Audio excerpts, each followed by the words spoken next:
परम प्रेम श्री ठाकुर परम आराध्या जगत जननी शिशि बड़वा परम पूज्य पाद शिशि बड़ला परम पूजनीय वर्धमान आचार्य शिशि दादा के श्री चरणों मेरा कोटि कोटि प्रणाम। मकर संक्रांति का दिन है, खिचड़ी का दिन है, तो हम ठाकुर जी से आप सबकी मंगल की और अपने लिए भी मंगल की कामना करते हैं। और अभी सूरज भाई आए हैं, इन्होंने बहुत बढ़िया आप लोगों को अपने भजन से ओत प्रोत किया। सारे लोगों को एक जगह आकर्षित कर लेना ही एक कलाकार का काम होता है। वो कलाकार कैसा, जो एक जगह सबको आकर्षित न कर ले। तो ये आपने देखा कि एक भजन के माध्यम से आप लोगों को इन्होंने आकर्षित किया, यानी उसको ठाकुर जी की भाषा में बोलते हैं सुकेंद्रित कर दिया, एक तरफ झुका दिया। तो आप लोगों ने ताली बजाना शुरू किया, फिर आनंद से गाना शुरू किया। तो जब गाना शुरू किया तो सारे विचार आपके लुप्त हो गए। जो जो आप सोच रहे थे इधर उधर की बातें हम लोग, वो खत्म हो गया और उतने देर तक हम लोगों ने भजन गाया और उसमें लीन हो गए। बस उतना ही काम हमारे गुरु महाराज, हमारे भगवान भी उतना ही करते हैं कि हम संसार के इस काम में बिजी रहते हैं। तो बीच बीच में जब सत्संग होता है, ठाकुर जी बोले हैं कि सदगुरु शरणापन्न हो, सतनाम मनन करो और सत्संग का आश्रय ग्रहण करो। मैं निश्चय करता हूँ कि आपको अपनी उन्नति के लिए अब और सोचना नहीं पड़ेगा। हर आदमी चाहता है कि हमारी उन्नति हो, आगे बढ़े और अपने परिवार के साथ आगे बढ़े। तो आपकी झोपड़ी के भाग जरूर खुलेंगे, ठाकुर जरूर आएंगे, लेकिन आ जाएंगे तो आने के लिए ठाकुर जी को कितना काम करना पड़ेगा आपको। भगवान राम सेवरी के पास ऐसे थोड़े आ गए। सेवरी ने पूरा जीवन बिता दिया भगवान की चरणों के कदम रखने के लिए कि हमारी कुटिया में कब भगवान का पदार्पण होगा।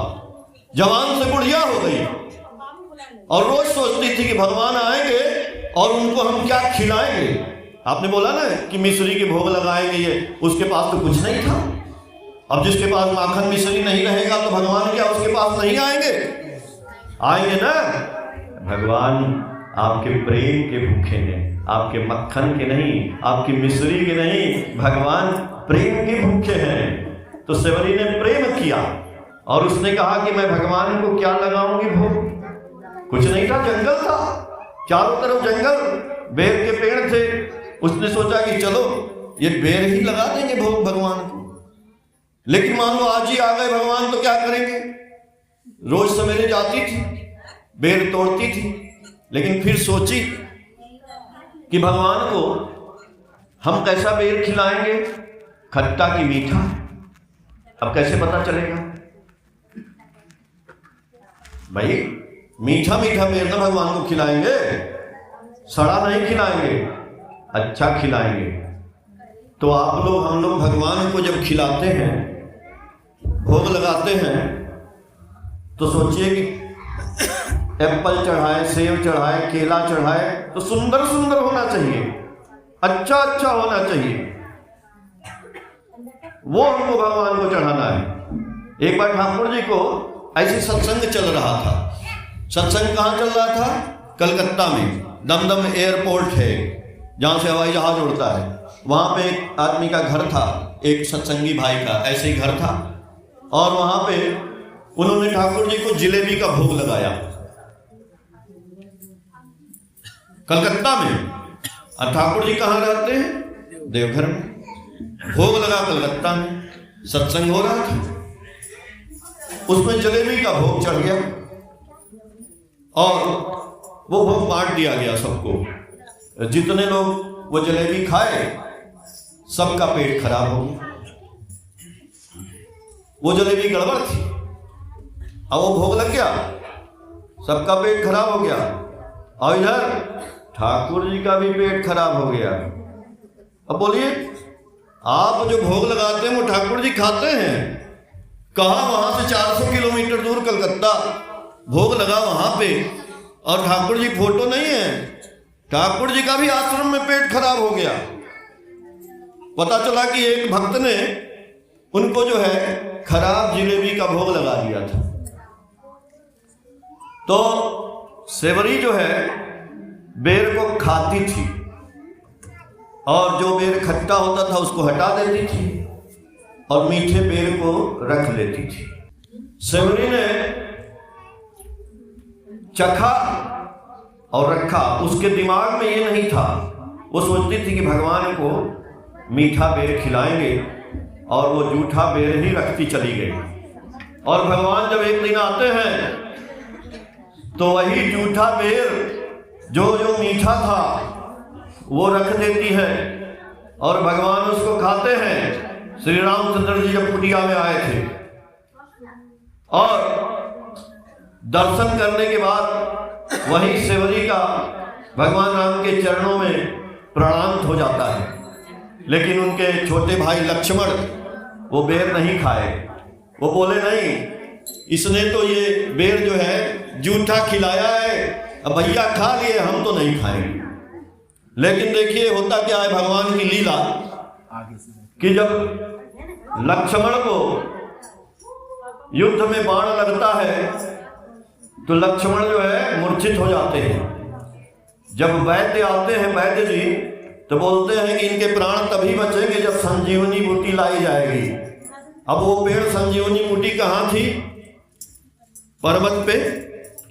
तो पर्वत पे लाने के लिए हनुमान जी जाते हैं तो पता चलता है बाद में कि जो वो बेर फेंका गया था ना, जो ये नहीं खाए थे, वही वनस्पति बन के वो बेर लग गया था पेड़, और अंत में वही पेड़ लाया गया और वही खाए तब जाके बचे। तो ये तो हमारे रामायण की बात है। मैंने थोड़ी सी बात आपको ठाकुर जी की भी बताई। तो हमको ठाकुर जी को भोग लगाना है, अच्छी तरह से लगाना है। अभी देखने में आया है कि मैं एक जगह सत्संग करने गया था, आप लोग भी गए थे, तो वहाँ पे पता चला कि आप लोग जो इष्टवृत्ति करते हैं, जैसे आज मकर संक्रांति है, खिचड़ी है, तो लोग बोलते हैं कि आज दान करना चाहिए, आज दान करना चाहिए, बस एक दिन दान करना चाहिए। ठीक है, आप एक दिन दान करेंगे तो भगवान एक दिन का वरदान आपको दे देंगे। फिर कल आप दान नहीं करेंगे तो कल आपको भगवान वरदान नहीं देंगे। जब एक दिन, साल भर में एक दिन का दान करने से भगवान वरदान देते हैं तो काहे नहीं हम रोज रोज करेंगे। भाई एक दिन हम 1 लाख रुपया चढ़ा दे भगवान को, 1000 चढ़ा दे, 10,000 चढ़ा दे, तो वो 1000 में क्यों ना हम जो है 365 रुपया चढ़ाएंगे भैया, लेकिन रोज ठाकुर जी को 1 रुपया चढ़ाएंगे। तो जो रोज 1 रुपया आप चढ़ाएंगे पूरे जीवन भर, उसका महात्म्य कुछ और हो जाएगा। एक दिन का दान और रोज रोज का दान।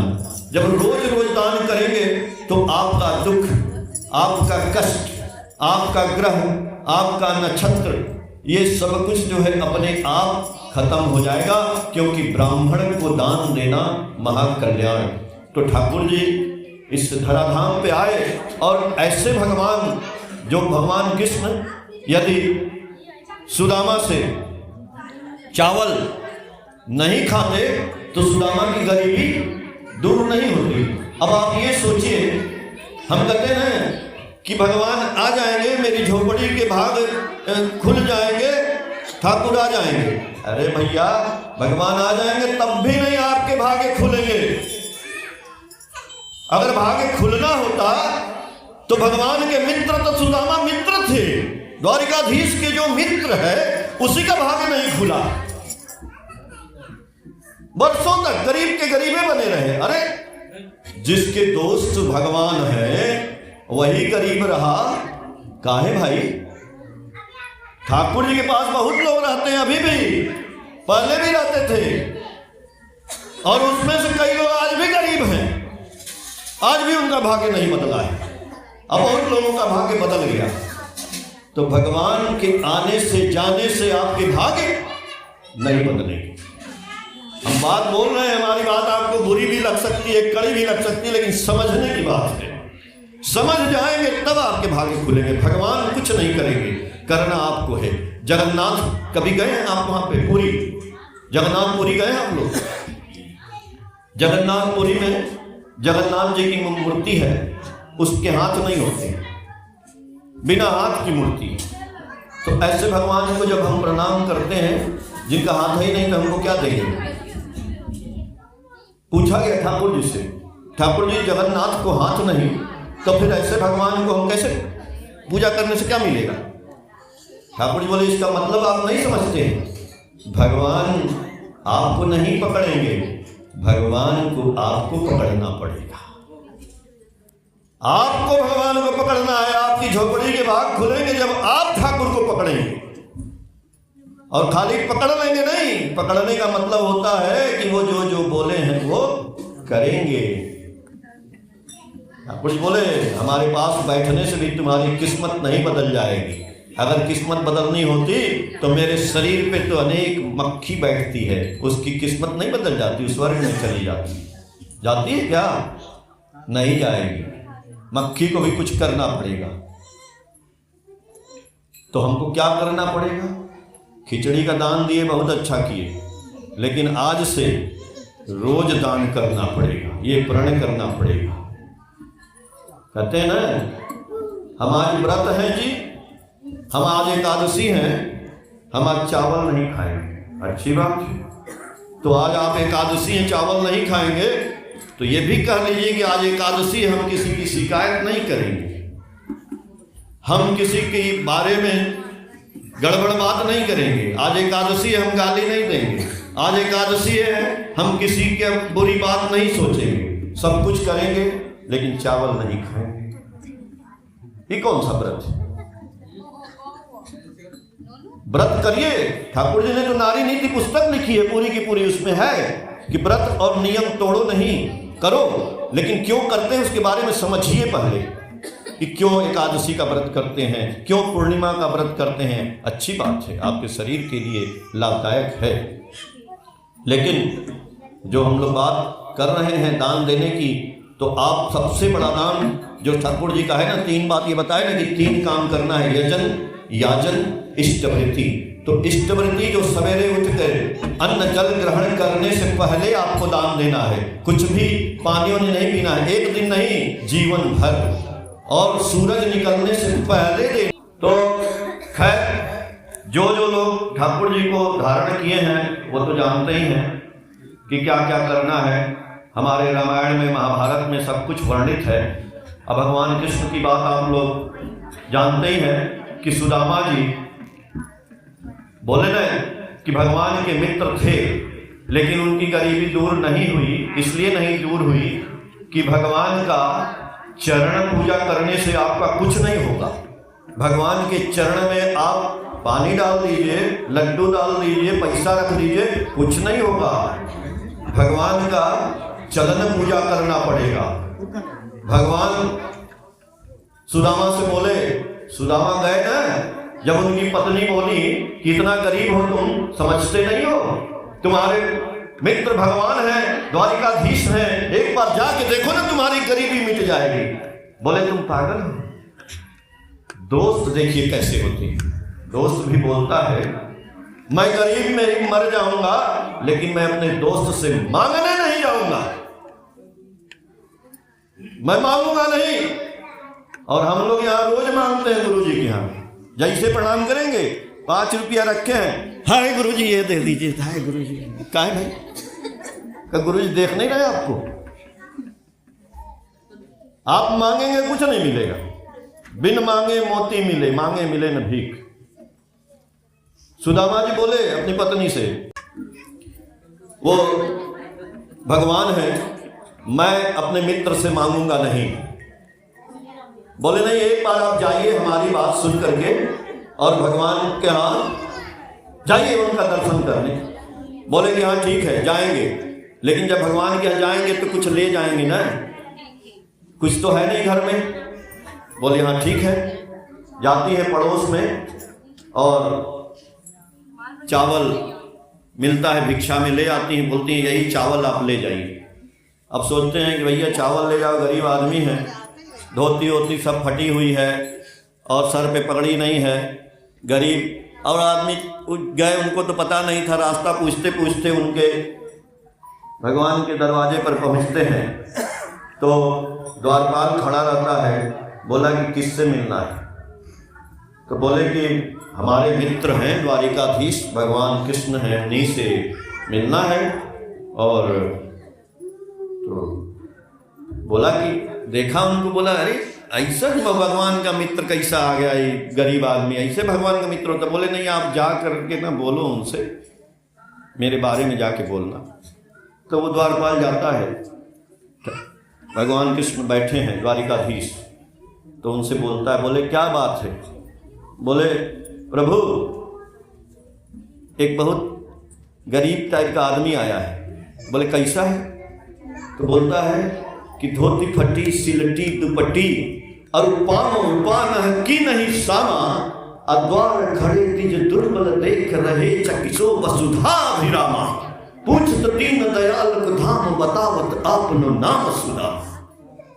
बोले प्रभु वो आदमी है, उसका धोती फटा है, सिला है, उसके पैर में जूता नहीं है, सर पे पगड़ी नहीं है, बहुत दुबला पतला है, लेकिन अपना नाम बता रहा है सुदामा। भगवान सुदामा नाम सुनते हैं, बहुत दिन बाद की बात है, 20 साल हो गए थे। भगवान सुनते ही छाड़े राज काज ऐसे जी की गति जाने को, द्वारिका के नाथ हाथ धाए गए पांव अंक लपटाए दुख साने को। दौड़ते हुए जाते हैं, सुदामा को गले लगाते हैं, लेकर आते हैं, अपनी गद्दी पे बैठाते हैं, सिंहासन पे पानी भी मंगवाते हैं पैर धोने के लिए। अब बोलते हैं उनसे, हाय महादुख पाए सखा तुम आए इतय न कितय दिन खोए, देख सुदामा की दीन दशा करुणा करके करुणा निधि रोए, पानी परात को हाथ छुओ नहीं नैनन के जल सो पकड़।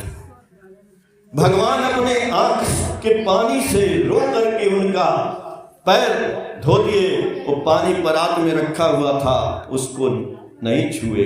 बोले अरे तुम इतना कष्ट पाए तुम मेरे पास आए नहीं। अब सुदामा सोच रहे हैं कि भैया क्या हम बोले, उनके दिमाग में है कि चलो ठीक है आ तो गए। फिर भगवान कहते हैं कि बैठिए आप, बढ़िया से वस्त्र से बदला गया, खाना पीना खिलाया गया, और फिर बोलते हैं अच्छा ये बताइए कि हमारे लिए कुछ हमारी भाभी ने भेजा है। अब वो तो शर्मा रहे थे, कांख में अपना चावल दबाए हैं, छुपा रहे हैं। वो कह रहे हैं क्या छुपा रहे हैं, लाइए। खींच लेते हैं हाथ से पोटली, खोलते हैं चावल, वाह एक मुट्ठी खाते हैं, 2 मुट्ठी खाते हैं, तीसरा खाने गए, उनकी पत्नी आती है, हाथ पकड़ लेती है, कहा महाराज सब दे देंगे क्या? और सुदामा जी सोच रहे थे कुछ दिया ही नहीं, इसकी पत्नी बोल रही है सब दे देंगे क्या? कुछ नहीं दिए। खूब भाव भगत हुआ, सुदामा जी सुबह जाने लगे तो भी कुछ नहीं दिए। अब सुदामा जी सोच रहे हैं अरे कैसा, हम बोल रहे थे अपनी पत्नी को मत भेजो वहां पे, कुछ देगा होगा नहीं, झूठा है, बचपन में ऐसा ही था, अभी भी वैसा ही है, झूठा राजा बना हुआ है, कुछ नहीं दिया। अब सुदामा जी फिर दुखी अवस्था में निकल गए, उनके यहाँ से चले गए घर, अपना जा रहे हैं रोते, अरे यार कुछ मिला ही नहीं, हम भाई पत्नी हमारा वो चावल भी खा गया और झूठे आए यहाँ पे, कुछ मिला क्या? कुछ नहीं मिला। जय घर देखते हैं रास्ते भूल गए। बोले भैया इस यहाँ पे एक गांव था जिसमें सुदामा रहते थे और वैसा ऐसा गांव था। बोले हाँ था तो, लेकिन वो रात भर में सब गांव बदल गया, महल बन गया। बोले महल बन गया और सुदामा की पत्नी बोले इसी महल में रहती है, चलिए ले चले। वही कृष्ण फिर आए हैं ठाकुर के रूप में और हम जैसे सुदामा से पोटली खींच खींच के मांग रहे हैं। दीक्षा इसी शर्त में मिलेगी जब उनको आप देंगे तो आपसे वो लेंगे, चाहे आपके पास रहे चाहे ना रहे। आपको भीख मांग के भी ला के पहले ठाकुर जी को सवेरे देना पड़ेगा। उसको बोलते हैं इष्ट वृत्ति। और इष्ट वृत्ति करेंगे निश्चित आपका कल्याण होगा। इष्ट वृत्ति का धंधा यदि माथे में दृढ़ रहा नहीं, दान करने से लाख रुपया धर्म तुझे खोया नहीं। जीवन यदि जाए न जाए, इष्ट वृत्ति छोड़ो ना, धर्म अर्थ काम मोक्ष का यह निशाना भूलो ना। आपत विपत आए जैसे भी हो प्राण, इष्ट वृत्ति निश्चय लाती है सबका ही परित्राण। यजन याजन इष्ट वृत्ति करने से काटे महावृत्ति। ठाकुर जी आपका मंगल करें और आप ऐसे ही दान करते रहिए और आगे बढ़ते रहिए। और हमारे ठाकुर श्रवण जी हैं, देखिए इनका कभी कभी ऐसा नहीं है, भक्तों की तारीफ होनी चाहिए, तो ये बेचारे अपना लगे रहते हैं। इनके पास जो कुछ है सब कुछ दे करके ले करके, आप देखते हैं यहाँ पे जब भी कराते हैं भंडारा करते हैं इनका। जब ये रहते थे गोविंद नगर में, वहां भी सबको खिलाते पिलाते थे, चाहे जैसे भी। तो खिलाते पिलाते हैं तो भगवान में इनका घर भरे रहते हैं। तो कम से कम इन्हीं को देख के हम लोग सीख। ठाकुर जी सबका मंगल हो। जय